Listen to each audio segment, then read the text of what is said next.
दोस्तों आज की इस वीडियो में हम लोग बात करने वाले हैं कि एसएससी सीएचएसएल यानी कि कंबाइंड हायर सेकेंडरी लेवल का आप लोग फॉर्म घर बैठे कैसे भरेंगे। दोस्तों यहाँ पे एसएससी की वेबसाइट पे अभी हम हैं। नोटिस बोर्ड में अगर हम बात करें तो आप लोग देख सकते हैं 8 अप्रैल के डेट में नोटिस निकाला गया है, जो कि notice of combined higher secondary level 10th+2 का एग्जामिनेशन लेवल 2024 के लिए है। दोस्तों यहाँ पे बताया हुआ है कि नोटिफिकेशन को अगर आप पूरा डाउनलोड करना चाहते हैं तो आप यहाँ पे क्लिक कीजिए और पूरा नोटिफिकेशन पढ़िए, उसके बाद ही आप लोग फॉर्म भरिएगा तो सही रहेगा। तो चलिए हम एक बार नोटिफिकेशन की थोड़ा शॉर्ट में बात कर लेते हैं। नोटिफिकेशन की अगर हम बात करें तो ये जो वैकेंसी है ये 10th+2 यानी कि इंटरमीडिएट लेवल का है, जो कि फॉर्म आप लोगों को 8 अप्रैल से स्टार्ट होगा और 7 मई तक आप लोग फॉर्म को भर पाएंगे। पेमेंट करने की अगर हम बात करें तो आप लोग 7 मई तक पेमेंट को कर पाएंगे।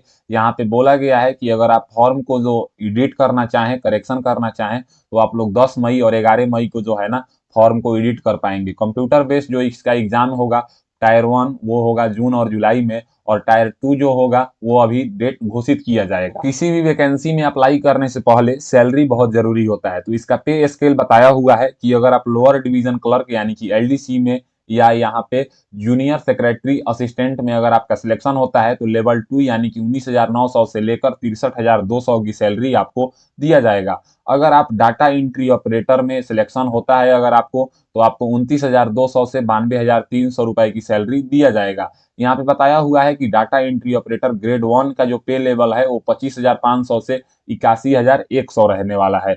यहाँ पे अगर हम रिजर्वेशन की बात करें तो एससी को और एसटी को और ईडब्ल्यूएस को और ओबीसी को और पीडब्ल्यूबीडी को जो है ना रिजर्वेशन दिया जाता है, जो कि सेंट्रल गवर्नमेंट के द्वारा रिजर्वेशन फॉलो होता है। यहाँ पे आवेदन देने की बात करें तो सिटीजन ऑफ इंडिया और सिटीजन ऑफ नेपाल और सिटीजन ऑफ भूटान के लोग इसमें आवेदन दे सकते हैं।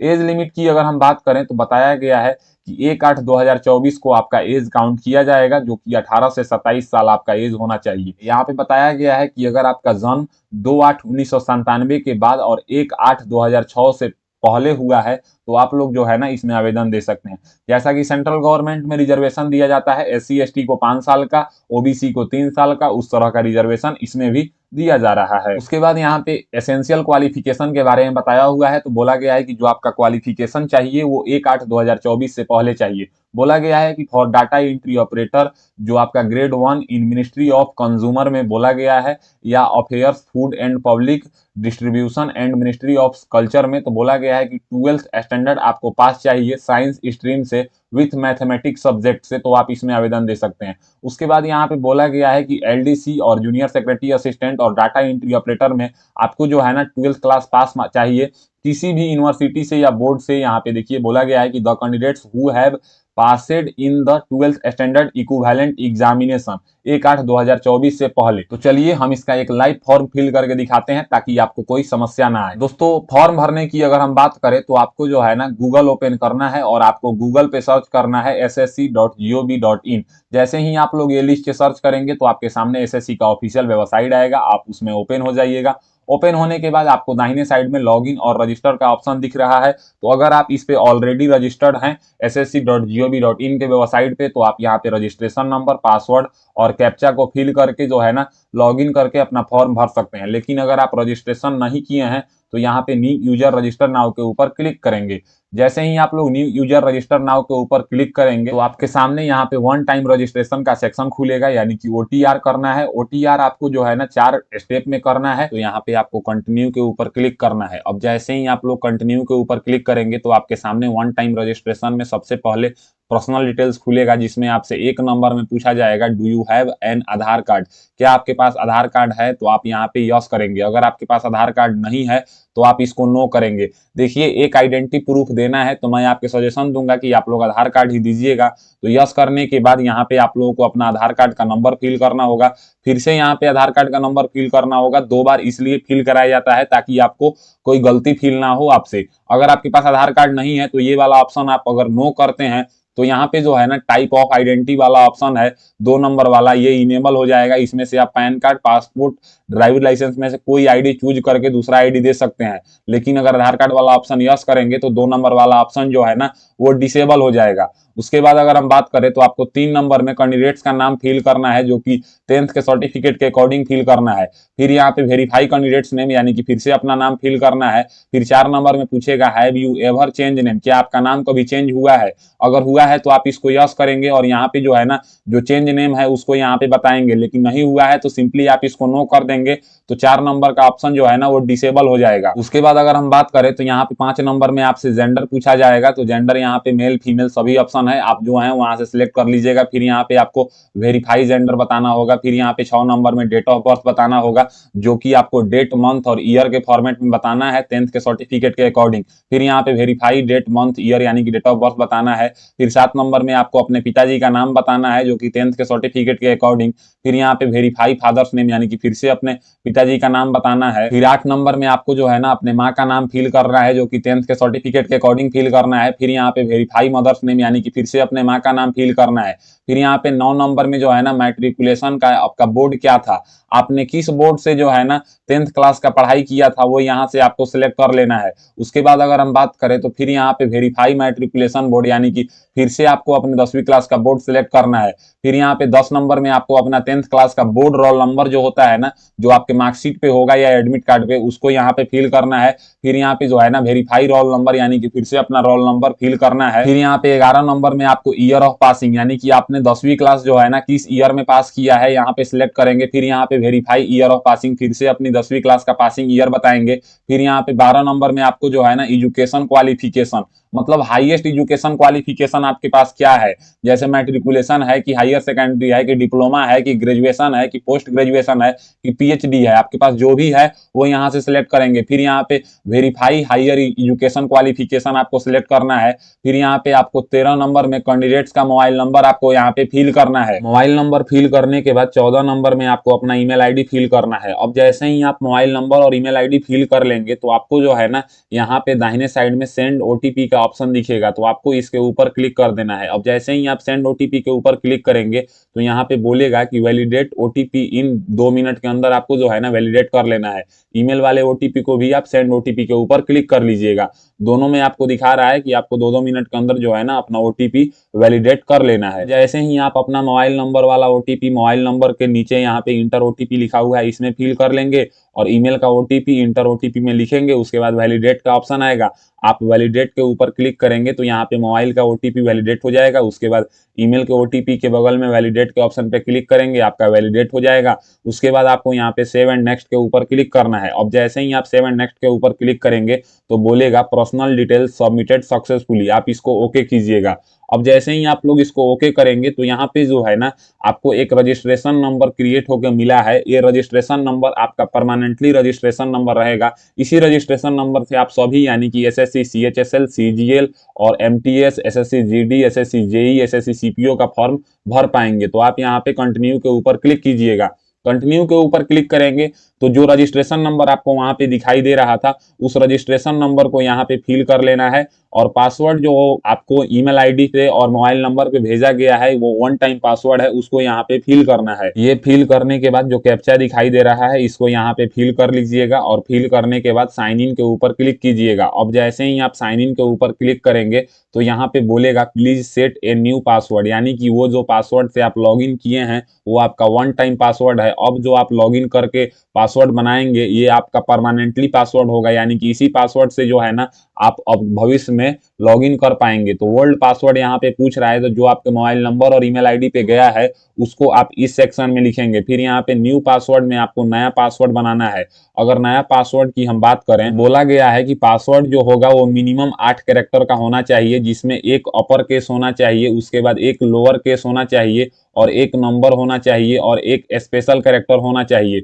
अगर मैं आपको एग्जांपल के तौर पे यहाँ पे लिख के दिखाऊं, जैसे मान लीजिए कि अगर आपका नाम नाम ऋतिक है तो आप अपना पासवर्ड ऋतिक @123 बना सकते हैं, जिसमें आर को कैपिटल रखेंगे, ITIK को स्मॉल रखेंगे, और 123 हमारा स्पेशल कैरेक्टर हो गया, 123 हमारा जो है वो नंबर हो गया। उसी पासवर्ड को फिर यहाँ पे कन्फर्म पासवर्ड में आपको यहाँ पे फिल करना है। फिर यहाँ पे आपको सिक्योरिटी क्वेश्चन फिल करने को आएगा। सिक्योरिटी क्वेश्चन उस टाइम पे काम आता है जब आप अगर रजिस्ट्रेशन नंबर या पासवर्ड फॉरगेट कर रहे हो। जैसे सिक्योरिटी क्वेश्चन 1 यहाँ पे पूछा जा रहा है तो आप कोई भी ऑप्शन यहाँ पे चूज कर सकते हैं, जैसे कि अपना फेवरेट मूवीज हो गया या फेवरेट बुक हो गया, जो भी ऑप्शन आप चाहें यहाँ पे चूज करेंगे। जो ऑप्शन आप चूज करेंगे उसको यहाँ पे आंसर में लिख देंगे। फिर यहाँ पे सिक्योरिटी क्वेश्चन 2 में आप कोई ऑप्शन चूज कर लीजिएगा। बहुत सारा ऑप्शन है, जैसे यहाँ पे फेवरेट मूवीज हम चूज कर लेते हैं और उसका नाम हम यहाँ पे आंसर में लिख देंगे। फिर यहाँ पे आपको सेव एंड नेक्स्ट के ऊपर क्लिक करना है। अब जैसे ही आप सेव एंड नेक्स्ट के ऊपर क्लिक करेंगे तो यहाँ पे बोलेगा पासवर्ड क्रिएटेड सक्सेसफुली, तो आप इसको ओके कीजिएगा। ओके करने के बाद फिर से आपको लॉगिन का सेक्शन आएगा, जिसमें आपको फिर से रजिस्ट्रेशन नंबर फिल करना है और पासवर्ड फिल करना है। रजिस्ट्रेशन नंबर तो आपका वहीं रहेगा, पासवर्ड आप अभी जो चेंज किए हैं वो आपको यहाँ पे फिल करना है। और फिर जो कैप्चा आपको यहाँ पे दिखाई दे रहा है इसको इस बॉक्स में आपको फिल करना है। ये फिल करने के बाद आपको यहाँ पे लॉगिन के ऊपर क्लिक करना है। अब जैसे ही आप लॉगिन के ऊपर क्लिक करेंगे तो आपके सामने एडिशनल डिटेल्स खुलेगा। एडिशनल डिटेल्स में एक नंबर में सबसे पहले आपको अपना कैटेगरी बताना है कि आप किस कैटेगरी से बिलोंग करते हैं, जिसमें EWS, SC, ST, OBC, UR है। तो यहाँ पे आप अपना कैटेगरी फिल करेंगे। कैटेगरी फिल करने के बाद फिर यहाँ पे वेरीफाई कैटेगरी फिल करेंगे। फिर यहाँ पे नेशनलिटी आपको बताना है, तो यहाँ पे जो है ना सिटीजन ऑफ इंडिया है तो आपको सिलेक्ट कर लेना है। उसके बाद अगर हम बात करें तो आपको यहाँ पे विजुअल आइडेंटिफिकेशन मार्क, यानी कि अगर आपके शरीर में कहीं कटे फटे या जले या तिल का निशान है तो उसको आप यहाँ पे फिल करेंगे।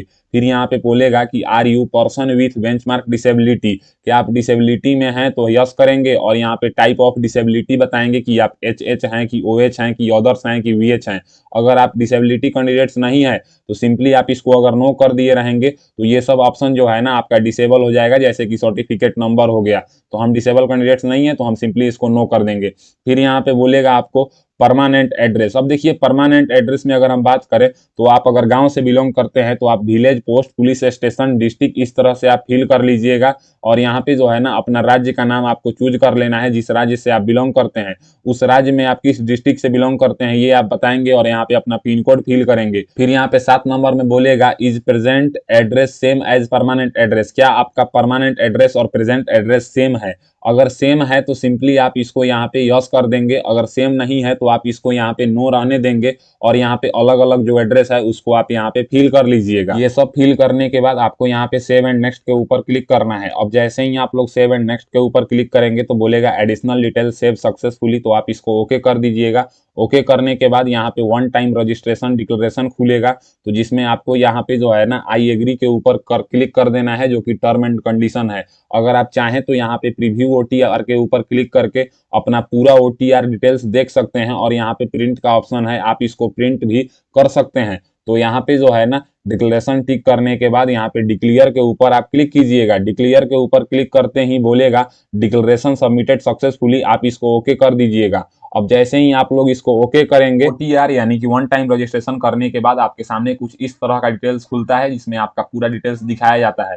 मान लीजिए कि अगर आप ऑलरेडी OTR कर लिए हैं तो आप जो है ना लॉगिन वाले सेक्शन से भी लॉगिन करते हैं तो आप यहीं पे आएंगे। यहाँ पे अगर हम बात करें तो आप लाइव एग्जामिनेशन वाले सेक्शन में देखिएगा तो कंबाइंड हायर सेकेंडरी 10+2 लेवल का यहाँ पे फॉर्म है, जो कि 8 अप्रैल से 7 मई तक भरा जाएगा। यहाँ पे माई एप्लीकेशन में अगर कोई आप एप्लीकेशन फिल किए होंगे जिसका पेमेंट अगर बाकी होगा तो यहाँ पे दिखाएगा। एप्लीकेशन हिस्ट्री में अगर आप कोई फॉर्म को सक्सेसफुली भर लिए होंगे तो वो यहाँ पे आपको दिखाया जाएगा। तो लाइव एग्जामिनेशन में अभी आप लोग देख सकते हैं कंबाइंड हायर सेकेंडरी लेवल आपको यहाँ पे दिख रहा होगा। तो यही हमको आवेदन देना है, तो हम यहाँ पे अप्लाई के ऊपर क्लिक करेंगे।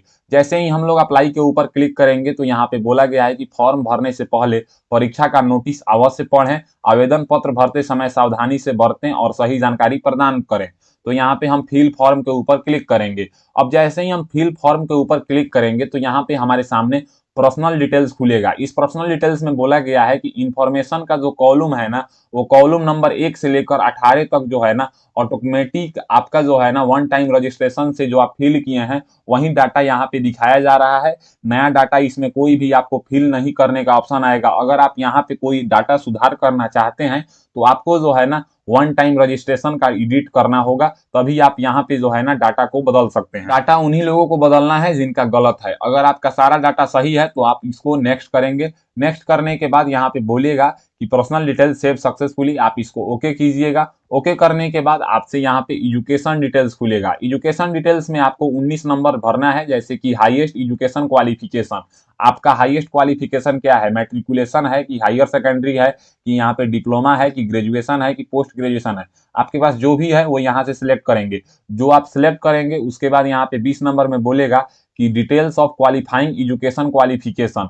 तो आप यहाँ पे जो है ना 12th स्टैंडर्ड सेलेक्ट कीजिएगा। 12th स्टैंडर्ड का मतलब होता है कि आपने 12th क्लास किया है। इक्विवेलेंट का मतलब होता है कि 12th का बराबर कोई कोर्स किया है। तो आप यहाँ पे 12th स्टैंडर्ड सेलेक्ट करेंगे। फिर यहाँ पे एजुकेशन क्वालिफिकेशन स्टेटस, मतलब आप जो यहाँ पे सिलेक्ट किए हैं वो पास कर चुके हैं कि अपियरिंग है, तो यहाँ पे आप अपने मुताबिक बताइएगा। फिर यहाँ पे अगर आप पासिंग सिलेक्ट करते हैं तो यहाँ पे 20.2 में आपको पासिंग ईयर बताना होगा कि आपने 12th क्लास किस ईयर में पास किया है। ईयर सेलेक्ट करने के बाद यहाँ पे बोर्ड और स्टेट का नाम बताना होगा कि आपने किस स्टेट से 12th क्लास पास किया है। स्टेट का नाम बताने के बाद बोर्ड और यूनिवर्सिटी का नाम आपको बताना होगा कि आपने जो है ना किस बोर्ड से जो है ना अपना 12th क्लास का एग्जामिनेशन पास किया है, ये यहाँ पे आप सिलेक्ट करेंगे। ये सिलेक्ट करने के बाद आपको यहाँ पे 20.5 में रोल नंबर बताना होगा, जो कि 12th क्लास के आपके मार्कशीट पे या एडमिट कार्ड पे होगा। फिर यहाँ पे 20.6 में आपको परसेंटेज बताना है, अगर परसेंटेज में है तो। अगर परसेंटेज में नहीं है तो 20.7 में आपको सीजीपीए बताना है। ये बताने के बाद आपको यहाँ पे सेव एंड नेक्स्ट के ऊपर क्लिक करना है। जैसे ही आप लोग सेव एंड नेक्स्ट करेंगे बोलेगा एजुकेशन डिटेल सेव सक्सेसफुली, आप इसको ओके कर दीजिएगा। ओके करने के बाद जो है ना यहाँ पे आपसे एडिशनल इंफॉर्मेशन पूछा जाएगा, जैसे कि क्या आप एक सर्विसमैन हैं, 21 नंबर में पूछा जा रहा है। अगर हैं तो आप सिंपली इसको यस करेंगे। यस करेंगे तो यहाँ पे डेट ऑफ ज्वाइनिंग बताएंगे आर्मेड फोर्स, उसके बाद डेट ऑफ डिस्चार्ज बताएंगे, टोटल लेंथ कितना था आपका सर्विस का ये बताएंगे। लेकिन अगर आप एक फ्रेशर कैंडिडेट्स हैं इसको नो कर देंगे, ये ऑप्शन आपका हट जाएगा। 22 नंबर में यहाँ पे आपसे एज रिलैक्सेशन के बारे में पूछ रहा है कि आपको एज रिलैक्सेशन चाहिए। 18 से 27 साल, आप जनरल ईडब्ल्यूएस कैटेगरी में हैं तो आवेदन दे पाएंगे। ओबीसी को 3 साल का छूट दिया जाता है, एससी एसटी को 5 साल का। तो अगर आपको रिलैक्सेशन मिल रहा है या चाहिए तो आप यहाँ पे यस करेंगे, नहीं तो आप सिंपली इसको नो करेंगे। फिर यहाँ पे 23 नंबर में आपसे बोला जाएगा कि do you make personal information available for, मतलब अगर आप जॉब के रिगार्डिंग अपना पर्सनल इंफॉर्मेशन इनको शेयर करना चाहते हैं तो आप यहाँ पे यस करेंगे, नहीं तो आप सिंपली इसको नो करेंगे। ये बताने के बाद आपको यहाँ पे सेव एंड नेक्स्ट के ऊपर क्लिक करना होगा। जैसे ही आप लोग सेव एंड नेक्स्ट के ऊपर क्लिक करेंगे तो यहाँ पे बोलेगा एडिशनल इन्फॉर्मेशन सेव सक्सेसफुली, आप इसको ओके कर दीजिएगा। ओके करने के बाद जो है ना यहाँ पे एडिशनल इन्फॉर्मेशन 2 खुलेगा। इसमें यहाँ पे बताया जाएगा कि प्रिफरेंस ऑफ एग्जामिनेशन सेंटर। अब देखिए एग्जामिनेशन सेंटर आपको जो है ना 3 चूज करना है, जो कि आपको अपने घर से नजदीक सेंटर चूज करना है। सबसे पहले आपको सेंटर 1 चूज करना है, उसके बाद जो है ना आपको यहाँ पे सेंटर 2 चूज करना है। आप देख लीजिएगा जो सेंटर आप चूज करेंगे वो दूसरा बार चूज नहीं करना है, अलग अलग चूज करना है ताकि आपको कोई दिक्कत ना हो। सेंटर चूज करने के बाद 25 नंबर में medium of computer based examination, तो आपको यहाँ पे बताना है लगभग यहाँ पे आप 23 लैंग्वेज में जो है ना एग्जामिनेशन को दे पाएंगे। यहाँ पे 1 नंबर में हिंदी है और 2 नंबर में इंग्लिश है। अगर उसके बाद का बात करें तो यहाँ पे 23 नंबर में उर्दू है, तेलुगु है, तमिल है। तो आप जो भी लैंग्वेज में मतलब कंफर्टेबल फील करते हैं वो लैंग्वेज को आप यहाँ पे सिलेक्ट करेंगे। जो लैंग्वेज आप सिलेक्ट करेंगे तो यहाँ पे फिर से आपको वेरीफाई बताना होगा, फिर से वही लैंग्वेज आपको सिलेक्ट करना होगा। फिर 26 नंबर में मीडियम ऑफ टाइपिंग टेस्ट, यानी कि अगर आपका इसमें सिलेक्शन हो जाता है, आप टायर 1 और टायर 2 निकालेंगे तो आपका टाइपिंग टेस्ट लिया जाएगा। तो आप इंग्लिश में देंगे कि हिंदी में, ये यहाँ से आप बताएंगे। ये बताने के बाद फिर यहाँ पे वेरीफाई मीडियम, तो फिर से आपको उसी मीडियम को फिर से यहाँ पे बताना होगा। फिर यहाँ पे आपसे यहाँ पे देखिएगा तो 27 नंबर में जो ऑप्शन है यहाँ पे ये यस नो में कुछ नहीं खुला है। फिर यहाँ पे 27.2 में जो ऑप्शन है इसमें भी आप कुछ टिक नहीं कर पाएंगे। फिर यहाँ पे अगर आपको do you have physical limitation अगर आपको चाहिए तो आप यहाँ पे यस करेंगे, नहीं तो आप सिंपली इसको नो कर देंगे। यानी कि अगर आपको कोई साथ में लिखने वाला चाहिए तो आप यस करेंगे, नहीं तो आप इसको नो करेंगे। फिर यहाँ पे अगर आपको 27.4 में whether scribe is required, तो ये आपका ऑलरेडी डिसेबल है। उसके बाद यहाँ पे बोलेगा कि whether 12th standard pass in science stream with mathematics subject, क्या आप मैथमेटिक्स सब्जेक्ट से जो है ना 12th क्लास पास किए हैं। अगर किए हैं तो आप सिंपली इसको यस करेंगे। उसके बाद आप इसको सेव एंड नेक्स्ट करेंगे। अब जैसे ही आप सेव एंड नेक्स्ट करेंगे तो बोलेगा एडिशनल इन्फॉर्मेशन दो, डिटेल सेव सक्सेसफुली, आप इसको ओके कर दीजिएगा। ओके करने के बाद जो है ना यहाँ पे आपको एक फोटो अपलोड करना है, जो कि लाइव फोटो अपलोड करना है। यहाँ पे लाइव फोटो में बोला गया है कि आपका बैकग्राउंड प्लेन होना चाहिए और आपके चेहरे पे ना कोई मास्क होना चाहिए और ना कोई चश्मा होना चाहिए। तो आप लोग यहाँ पे कैप्चर लाइव फोटो के ऊपर क्लिक कीजिएगा। क्लिक करने के बाद मैं आप लोगों को एक फोटो जो है ना डेमो के तौर पे दिखा देता हूँ। देखिए मैं बस जो है ना फॉर्म को हम लोग डेमो के तौर पे भरते हैं ताकि आपको पूरा प्रोसेस पता चल सके। जो आपको यहाँ पे ये लाल लकीर दिख रहा है ना, इसी के बीच में आपको अपना फेस रखना है और कैमरे की तरफ देखना है, और कैमरे की तरफ देखते हुए आपको जो है ना कैप्चर के ऊपर क्लिक करना है। जैसे ही आप लोग कैप्चर के ऊपर क्लिक करेंगे तो थोड़ी देर में यहाँ पे बोलेगा फोटो अप्रूव एंड प्रोसीड, तो आप लोग इसको सेव कर दीजिएगा। सेव करने के बाद यहाँ पे आपको सिग्नेचर अपलोड करना है, जो कि 10 से 20 केबी में, और इसका जो है ना विड्थ 4 सेंटीमीटर और हाइट जो है 2 सेंटीमीटर में अपलोड करना है। तो अपलोड सिग्नेचर के ऊपर क्लिक कीजिएगा और अपना सिग्नेचर सिलेक्ट करेंगे। सिग्नेचर सिलेक्ट करने के बाद यहाँ पे सिग्नेचर अपलोडेड सक्सेसफुली बोलेगा, तो आप यहाँ पे सेव एंड नेक्स्ट कीजिएगा। सेव एंड नेक्स्ट करने के बाद यहाँ पे बोलेगा फोटो सिग्नेचर सेव सक्सेसफुली, आप इसको ओके कीजिएगा। ओके करने के बाद आपने जो भी डिटेल्स फिल किया है उन सभी डिटेल्स का एक प्रीव्यू फॉर्म खुल के आएगा। इस प्रीव्यू फॉर्म में आपको अपना पूरा डिटेल्स मिला लेना है, यानी कि कोई डिटेल्स गलत तो नहीं है, बस ये चेक करना है। और अगर आपका सारा डिटेल सही है तो बस नीचे में आपको ऑप्शन है सेव एंड नेक्स्ट का, आपको इसके ऊपर क्लिक कर देना है। सेव एंड नेक्स्ट करते ही यहाँ पे एक डिक्लेरेशन आएगा, आप आई एग्री कीजिएगा। आई एग्री करने के बाद जो कैप्चा आपको दिखाई दे रहा है इसको आपको फिल कर लेना है। कैप्चा फिल करने के बाद आपको सेव एंड नेक्स्ट के ऊपर क्लिक करना है। जैसे ही आप लोग सेव एंड नेक्स्ट के ऊपर क्लिक करेंगे तो यहाँ पे फॉर्म आपका रिसीव हो चुका है सक्सेसफुली। कंटेंट वेरिफिकेशन पेंडिंग है। कंटेंट की अगर हम बात करें तो ये एसएससी का काम होता है वेरिफिकेशन करना। अगर आप जनरल ईडब्ल्यूएस ओबीसी कैटेगरी से फॉर्म को भर रहे हैं तो आपको 100 रुपए का पेमेंट भी करना होगा। अगर आप एससी एसटी हैं तो आपको पैसा पे नहीं करना है। तो हम यहाँ पे मेक पेमेंट के ऊपर क्लिक करेंगे, मेरा यहाँ पे अमाउंट दिखाएगा, हम पे के ऊपर क्लिक करेंगे। पे के ऊपर क्लिक करने के बाद जो है ना हम यहाँ पे स्टेट बैंक ऑफ इंडिया के ई पेमेंट्स पे आ चुके हैं। यहाँ पे हम यूपीआई वाला ऑप्शन चूज करेंगे। यूपीआई वाला ऑप्शन चूज करने के बाद हम यहाँ पे क्यूआर के ऊपर क्लिक करेंगे। क्यूआर के ऊपर क्लिक करने के बाद एक क्यूआर कोड हमारे सामने जनरेट होके आ चुका है। इस क्यूआर कोड को जो है ना हम फोन पे, गूगल पे, पेटीएम से स्कैन करेंगे और सक्सेसफुली 100 रुपए का पेमेंट कर देंगे। 100 रुपए का पेमेंट करने के बाद जो है ना हमारा फॉर्म सक्सेसफुली सबमिटेड हो चुका है। अगर आप एससी एसटी कैटेगरी से हैं तो आपको वहां पे सबमिट डिक्लेरेशन के बाद कुछ भी नहीं करना है और आपका फॉर्म सक्सेसफुली सबमिट हो चुका है। तो इस तरह से आज की इस वीडियो में हमने जाना कि एसएससी सीएचएसएल का फॉर्म घर बैठे कैसे भरना है। अगर मेरी दी हुई जानकारी आपको पसंद आता है तो मेरे वीडियो को लाइक कीजिए एंड ऐसे ही इंफॉर्मेटिव वीडियो के लिए मेरे चैनल को सब्सक्राइब कीजिए। आज के लिए बस इतना ही, मैं आपसे विदा लेना चाहूंगा। तब तक आप लोग देखते रहिए मेरा यूट्यूब चैनल फॉर्म फिलअप की नॉलेज। जय हिंद, जय भारत।